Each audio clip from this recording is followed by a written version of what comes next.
So the condensed literature review is using mostly material that you have already written. Each of you have written a full literature review on your specific research. So now you've probably combined your research or picked something that relates to it in different ways. The literature review section of the project proposal is saying, hey, we came up with this idea, we wrote this project proposal, and before we did that, we did all this research backing us up. So here, take a look at some of the most relevant sections of our individual literature reviews, and you can see the academic sources that we're drawing upon in writing this proposal. So the literature review is important because it shows that the project proposal is backed up by research. However, it's not as long as a full-length lit review. Its job is to just kind of give a brief overview at some of the sources that your group looked at. There's not a maximum or a minimum of sources that you need in the condensed lit review. If you have under 3, it might be a little bit scant. You probably want to think approximately 3 to 6. Just the most important sources from everyone's project. You might be looking at 4 or 5 if you have a group of 4. So then you have the project description, arguably the most important part. It's approximately 2 paragraphs, and this is where you're building on your topic proposal. So what you're submitting on Wednesday to me is your topic proposal. You're telling me what you're doing, a little bit of detail. The project description is that elaborated upon. Talk about how you would actually actuate this project in real life if you were to do it. Say you're doing an app, provide plenty of description. You could do it chronologically. We decided that we would do an app to present our research findings to a general audience. First we would hire a team of coders, or maybe first we would figure out a budget. Next we would hire a coding team. Third we would hire a design team. Fourth, we want the design to look like this. Fifth, it could be downloaded through, Marketplace on your phone. Sixth, users would use it this way, and it would benefit them for XYZ reasons. So essentially, 2 paragraphs leading your reader through a thorough description of what your project would actually do. Next, methodology. So the methodology section on the Streamline guidelines does say if relevant. So not every group is going to need a very clear-cut methodology. It depends on what your project is. For example, an app or website will not necessarily need a methodology if it can be overviewed in the description, but if your group is doing a workshop or something that involves a survey or an experiment, you will need a methodology. In that case, the methodology section will tell your reader how, whether you're doing a survey, what it looks like, what the questions are going to be. If you're doing a workshop, how many people do you want to attend? How often are you going to hold the workshop? How many people will it take to run it? And then you'll want to say, like, your target audience. This workshop is for high schoolers who all have cell phones. If you're doing a survey, let me know your sample size. If you have more questions about the methodology, definitely email me, because I've had groups in the past want to take a pretty experimental approach to this project. I had a group one year that wanted to come up with a hypothetical sleep study, so they had a really long methodology section. If your approach is not as scientific as that, if it's a little bit more like descriptive or creative, you probably don't need a methodology section, but if you think you might, check up and I'll give you a few more details on how to actuate that. So, next section, the visual aid. If you have a more scientific methodological approach to this project, you probably don't need a visual aid. You don't need a visual aid of a survey. For a workshop, probably don't need a visual aid. But for an app or a website, you do need a visual aid. For this project, you do not actually have to create an app or website. You can if you want for your visual aid. If you're good at it and think it would add to the project, you may. But you do not have to. I'm not looking to actually have like an app in my hand that I can use or a website that I can go to at the end. But I do need some sort of visual aid to see what the layout would look like. You can do this in Photoshop if you have it and feel comfortable. You can do it in Microsoft Paint, you can do it in Microsoft Word. Just something showing me how the layout of your website or app would actually look. You'll want to also include some description. This could be in your project description section as well, telling me the different pathways. So, as you can see on the website, there are these different tabs. When you click on this, it will lead you here. So some sort of view of the layout of your app or website and a description of how it leads the user along. I've seen people do that before in a PowerPoint format, where each PowerPoint slide represents a different screen on the app that you would get to through, navigating it. So that's one way to do it. I've seen a lot of great Photoshop and Paint creations too. Some sort of illustration. All right, next section is your budget. So the budget section is where you are accounting for the money that you're requesting in the proposal letter.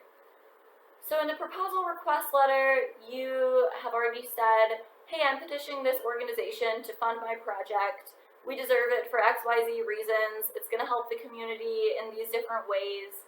And approximately the amount of money that we need to do it is this much. Well, in the budget section, you've got it laid out in a chart format. So you can see this on the project examples under assignments on our class Blackboard, right? Scroll down until you see the chart section. That's the budget section for those different projects. So think about things in your project which would cost money if you were actually going to do them. If you're doing an app, do you know a coding team that could do this for you? Do you need designers? If you want to brand yourself somehow. If you're doing a workshop, what are the equipment costs? Where are you going to run it? Does it cost money to rent that place out? Not all of you are going to have the same budgets. Some of your projects might be more expensive than others. If you think that your project might be fundamentally free to run, then your budget section may be a lot smaller. But think about it. Think about like staff needs, equipment needs, and then think about the fact that you want people to actually come to your event. You want people to actually use your app. Are you going to run ads? Are you going to print posters and put them up, on campus in the community? Are you going to cater it? What could draw people to your event? So all that detail would go in the budget section. Next, the timeline section. So the timeline section is a projection of how long it would take you to complete the project if you were doing it in real time. If you're making a website, when would you ideally have it hosted and available to, college students, adolescents, whoever your target demographic is there?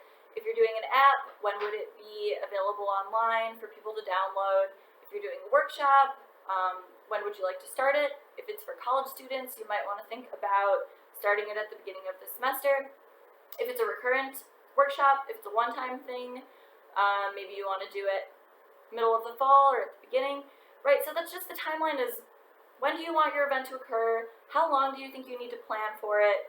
How much time do you think you need between receiving the money for your app and actually having it finished on the market? Website, how long should it take to build? When do you want it up? The timeline can be a literal timeline, or it can just be a brief description. It can be bullet points, or it can be more narrative in form. That's up to you. I've seen, some good-looking timelines that are just lines that say, this is when we want this to happen. So hopefully that's a good enough overview for your groups to get a sense of how to delegate these different roles. So I would probably recommend, one person doesn't need to do the title page as their own assignment. It's easy and quick. But you might want to do, the person who does the proposal request letter is also doing the timeline. The person who does the budget is also doing the condensed literature review. The person doing the executive summary is also doing the visual aid or the methodology. So you'll have to just determine that amongst yourselves. If you you have someone in the group who is more of a math person, maybe they want to do the budget. If you have someone who is more of an English person, maybe they want to do the condensed literature review or project description. Reminder for the condensed literature review, you will need access to all the literature reviews of your other group members so that you can pull from them as needed. So at about 25 minutes on this video, if you've made it all the way, great job. I hope this helps for the next part of the project, the delegation. So I will put a little bit of an overview and announcements about the upcoming timeline. Essentially, by next week, approximately Monday, latest Wednesday, I want you to have an idea of what you are responsible for this project. I don't want you to jump into this project thinking that you have to work on the proposal request, and the executive summary, and the lit review, and the project description. That's not how we want the group work to work here. Before you start drafting, I want you to have a clear idea of what you're actually responsible for. But I'm not going to assign that to you.